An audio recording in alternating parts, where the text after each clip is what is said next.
vous avez vu à l'époque un reportage sur François Hollande qui n'était pas encore candidat à la présidentielle, il était candidat aux primaires. Et vous avez dit finalement la France mérite mieux que lui. Et c'est qui mieux? On mérite mieux que lui, j'en sais rien. Peu importe, je pense qu'on mérite mieux que leur politique, ouais. On mérite mieux que le PS, ouais. Maintenant, c'est qui mieux? Ça serait une politique alternative, notre politique à nous. Donc l'NPA? Non, notre politique à nous, celle de la masse de la population, celle que peut défendre le NPA, celle que devrait défendre aujourd'hui une opposition unitaire à la gauche du gouvernement. Mais nous, on n'est pas dans le jeu des individus. Moi, je suis pas...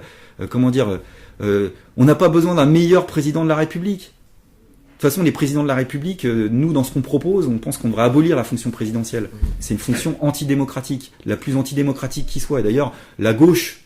alors là, au sens large. C'est un peu le bordel, sous la 4e, il n'y avait pas de président de la République fort comme on le connaît aujourd'hui. Non, mais on peut imaginer un autre type de fonctionnement démocratique sans penser qu'on revienne à la 4e. On peut se dire qu'on a quand même suffisamment... Ça ressemblerait le fonctionnement démocratique version NPA? Ce serait une démocratie qui fonctionne du bas vers le haut plutôt que du haut vers le bas. Ça veut dire concrètement, j'y viens, que on déprofessionnalise la politique. Donc... obligation d'avoir un autre métier derrière la fonction... Voilà, par exemple, quand tu as un mandat, tu peux dire non seulement t'interdis le cumul des mandats, mais tu fixes, mais après on peut discuter du chiffre, pour être souple, mais tu fais par exemple pas plus de 2 voire 3 mandats au cours de ta vie. Ensuite, une fois que tu les as faits, tu retournes au boulot. Moi, je te dis que sur les bancs de l'Assemblée nationale que je regarde de temps en temps, je vois tout le contraire de la société qu'on connaît tous, c'est-à-dire il y a très peu de femmes, il y a très peu de jeunes, il y a très peu de noirs, il y a très peu d'arabes, il y a très peu d'ouvriers. Et je peux te dire quelque chose, il y a des millions de... Mais alors là, il y a même pas que des anticapitalistes qui pensent que l'Assemblée nationale, elle nous représente pas, c'est pas notre reflet, c'est pas notre visage, c'est pas notre société. Je dis pas qu'il y a que des pourris sur les bancs de l'Assemblée, il y a des militants, y compris que je connais. Je sais que le problème, c'est que tu peux pas dénouer individuellement ces problèmes-là. Soit tu penses qu'il y a des règles qui sont des obstacles au fait que l'Assemblée soit notre reflet, ce que je pense moi. Moi, je pars de ce constat-là, et à partir de ce constat-là, je te dis que tant que tu n'interdiras pas le cumul des mandats, tant que tu n'impliqueras pas cette règle, tant que tu fixeras pas la rémunération des élus, comme c'était le cas d'ailleurs au moment de la Commune de Paris, c'est-à-dire tu es censé représenter la majorité de la population, pourquoi tu gagnes quand tu as ton mandat plus d'argent que la majorité de la population? Parce qu'à partir du moment où tu gagnes... Vous parlez d'un plafonnement de salaire, à autant de bien sûr, à peu près. Du salaire moyen de la majorité de la population. 2000 € à peu près. Par exemple, voilà, on peut discuter de ça, mais... c'est une règle, T'as, puis la possibilité de révoquer. Tu donnes un mandat à quelqu'un, il ne respecte pas. Pourquoi en cours de mandat, tu pourrais pas révoquer ton élu? C'est-à-dire, sur la base d'une pétition sur ta circonscription, tu peux là aussi discuter du chiffre, un quart, un tiers, un cinquième, convoquer un nouveau suffrage. Donc un ministre qui se présente à une élection pour être député, qui ne peut pas être à l'Assemblée parce qu'il est ministre, vous proposez de lui révoquer son mandat. Non, mais de toute façon, au titre de ministre, tu votes pour aucun ministre. Dans le fonctionnement de la Ve République, tu votes pour aucun ministre, au titre de ministre, j'entends. Donc la question qui se pose, c'est comment tu fais pour, à partir, si tu instaures les règles dont je te parle, avoir une assemblée représentative qui combine démocratie directe et suffrage universel, et dans lequel les fonctions, je dirais, de gestion quotidienne qui peuvent pas être celles directement de l'Assemblée, soient issues de l'Assemblée, c'est-à-dire issues de ton propre suffrage. Et c'est pas la même chose. Et là, t'as pas, en effet, besoin de la fonction présidentielle en tant que telle, qui est, et là toute la gauche le pensait il y a encore pas si longtemps, qui est une fonction antidémocratique, exorbitante, qui a tous les pouvoirs, en tous les cas qui concentre beaucoup trop de pouvoirs. Donc c'est ça le fonctionnement nous qu'on préconiserait. Dans votre système rêvé, on va dire, où il y aurait un peu plus d'appels au vote pour différents sujets. Par exemple, là, en l'occurrence, le mariage pour tous. Oui, sur ça ou sur des questions, disons, des étrangers. Nous, comme on imaginerait, mais là, bon, on est un peu loin, mais disons, dans le fonctionnement démocratique qu'on envisagerait, c'est l'idée fondamentale, ce serait de dire, il faut décider localement tout ce qu'on peut décider localement. Décentraliser du pouvoir, c'est-à-dire, en effet, permettre à la population de décider tout ce qu'elle peut décider localement dans les quartiers, dans les villes, mais aussi dans les entreprises.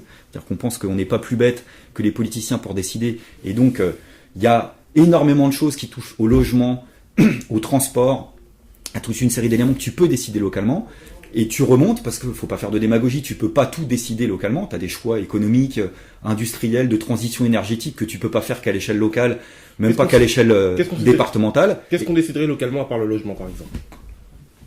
Là, tu as énormément de choses que tu peux... La question de l'habitat, je vais prendre un exemple concret, ce sera plus simple. À l'époque où la démocratie participative à Porto Alegre, dans le sud du Brésil, ça fonctionnait, moi j'ai été le voir à l'œuvre, tu avais une partie, la différence par rapport à toutes les communes qui disent qu'elles font de la démocratie participative, c'est qu'elles avaient les assemblées, le budget entre les mains. C'est-à-dire que dans chaque assemblée de quartier, il y avait des assemblées populaires, les gens décidaient, on est par exemple à Montreuil, il nous faut... une nouvelle ligne de bus, il nous faut un hôpital, il nous faut une école, il nous faut tant de logements. Donc là, tu as déjà 4 sujets, je pourrais t'en prendre d'autres. Ces sujets-là, chacun fait la même chose dans chaque quartier. T'envoies ensuite des délégués dans une assemblée où chacun va estimer ses propres besoins. Et dans cette assemblée, on te dit, voilà, on a tant de budget entre les mains. Et là, tu vois qu'évidemment, tu peux pas, de façon égoïste, prendre tout le budget pour ton seul quartier. Donc tu vas être obligé de partager ton budget entre les besoins des uns et des autres. Et donc, t'établis dans cette assemblée de délégués une proposition de budget, tu reviens dans ton assemblée de quartier, c'était ratifié par ton assemblée de quartier, ensuite c'était ratifié par tout le monde. Et là, tu vois que tu as énormément de sujets sur lesquels tu peux décider. Dans les entreprises, c'est la même chose. Je peux te prendre de la Poste à ArcelorMittal ou Fralib, qui est actuellement un projet de coopérative ouvrière pour l'été éléphant à Marseille, sur la fabrication, pourquoi, comment, avec qui. Il y a beaucoup de choses qu'on peut décider nous-mêmes. Maintenant, il y a d'autres questions que tu dois décider au-dessus. Donc là, l'idée, c'est de déléguer des représentants que tu puisses que tu as la possibilité de pouvoir révoquer. Pour ça que la révocabilité, on insiste sur ces questions-là. Et sur les questions qui font des accords, en effet, dans ces cas-là, on fait des consultations populaires ou des référendums. Par exemple, là, une consultation populaire pour le mariage pour tous ou pour le vote des étrangers, ça serait pour vous normal de le faire aujourd'hui, pas forcément dans une éventuelle prochaine République avec Louveau-la-Tête ou quelqu'un de chez vous. Ça dépend. Actuellement, là. Actuellement, si tu veux, là, par exemple. Vote pour ce sujet-là. Là, tu vois, si tu veux prendre le bon déroulé chronologique pour moi, quitte à ce qu'il y ait un référendum, j'aurais bien aimé qu'il y en ait un sur le droit de vote des immigrés. Ouais. Par exemple. Il y a un autre engagement qu'il a pris, c'est le droit de vote des immigrés. Or, il avait dit qu'il le ferait. Et puis il nous dit quoi ? Truc qu'il n'avait pas prévu, c'est il nous faut les 3/5. Mais bon, il prétexte ça beaucoup plus après pour nous dire qu'il le fera pas. C'est quand même la petite différence pendant la campagne. Parce que je l'ai pas entendu dire pendant la campagne, vous savez, il y aura pas les 3/5, donc je pourrais pas passer. Malgré tout le contexte ambiant, de pousser de l'extrême droite, des idées racistes, xénophobes, etc. Et t'as encore aujourd'hui dans les sondages une majorité de personnes qui est pour la majorité, qui est pour le droit de vote des immigrés. Donc pourquoi il dirait pas, écoutez, de deux choses l'une, je vais me battre pour m'adresser à ceux qui sont tangents, pas forcément dans la majorité, pour avoir les 3/5, si je les ai pas, je ferai appel à une consultation, pourquoi pas. Il mettrait une forme d'engagement politique qui serait tout à son honneur à ce niveau-là. Donc voilà, pour répondre à ta question, c'est pas, je fétichise pas en tant que tel le référendum, c'est une question après de bataille politique, parce que nous on défend des trucs qui sont pas majoritaires dans l'opinion, tu vois. Donc c'est une question aussi d'engagement, de bataille, et ça se passe pas. Le fait d'homogénéiser, prendre le temps du débat et de gagner quelque chose, et sur le droit de vote des immigrés, on peut pas dire qu'on n'a pas pris le temps, tu vois.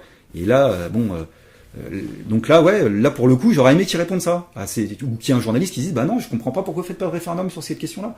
Et c'est nous qui intériorisons, enfin je dis nous au sens large, c'est-à-dire on pense que ça va tellement mal, on se dit, oui, il a raison, on va pas prendre le risque de faire un référendum. Et pourquoi, à la limite ? Et pourquoi pas ?